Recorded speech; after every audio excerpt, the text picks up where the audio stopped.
Unang araw ng back to school, maraming bata ang nag-iyakan.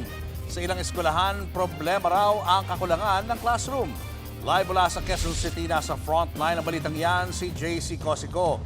JC, kumusta ang unang araw ng balik eskwela? Julius, nakalabas na ngayong karamihan ng mga estudyanteng PM shift. Dito nga yan sa Commonwealth Elementary School sa Quezon City.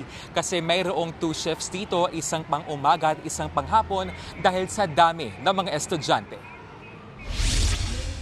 Yakap at halik ang pabaon ng mga magulang sa kanilang anak ngayong unang araw ng pasukan sa Commonwealth Elementary School sa Quezon City.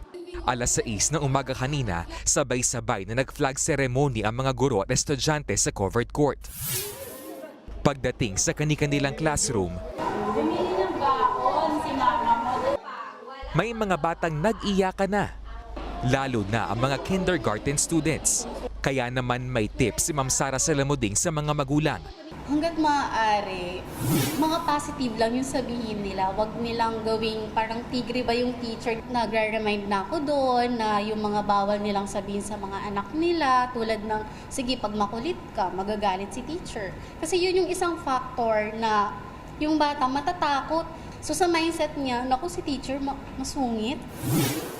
Sa kabuuan, 6,801 ang naka-enroll na estudyante rito.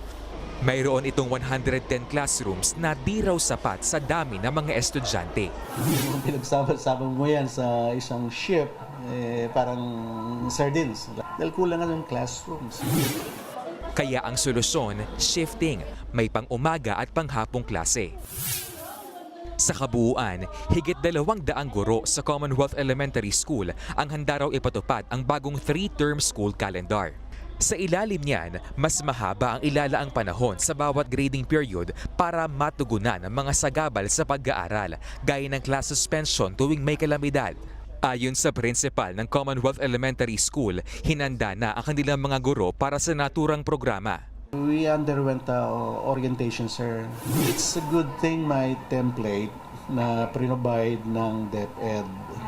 At yun yung magiging blueprint nila na susundan, sir. Okay, yung template na yung lesson planning na yan. Pero tingin naman ng Teachers Dignity Coalition, minadali ang pagpapatupad ng 3-term school calendar. Tapos nagkaroon dito ng orientation ay 1 day no na online pa no. While magaganda naman yung binanggit ko naman, magaganda yung mga intention ng mga policies po nito, pero sana ay hindi naman ura-urada. Binibigyan naman kami ng pagkakataon para may scrutinize no, mabasa. Bukod dyan, naglabas din ang DepEd ng bagong guidelines para sa class suspension tuwing may emergency o kalamidad.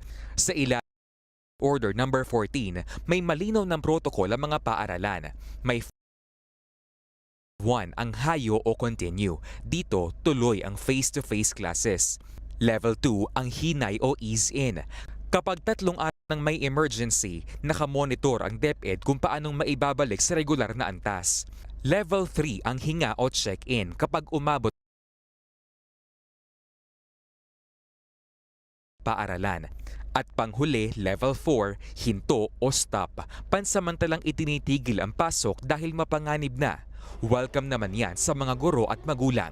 Maganda po no, na meron po tayong ganito. But sana maipatupad natin ng mabuti. Para sa kaligtasan na rin po ng mga bata, hindi naman natin masasabi kung lalo na papalakas yung bagyo, papalakas yung ulan, tapos nasa school ang mga bata. Lalo na tayo, kung binaha na pala tayo dun sa lugar natin, hindi natin masusundo ang mga bata.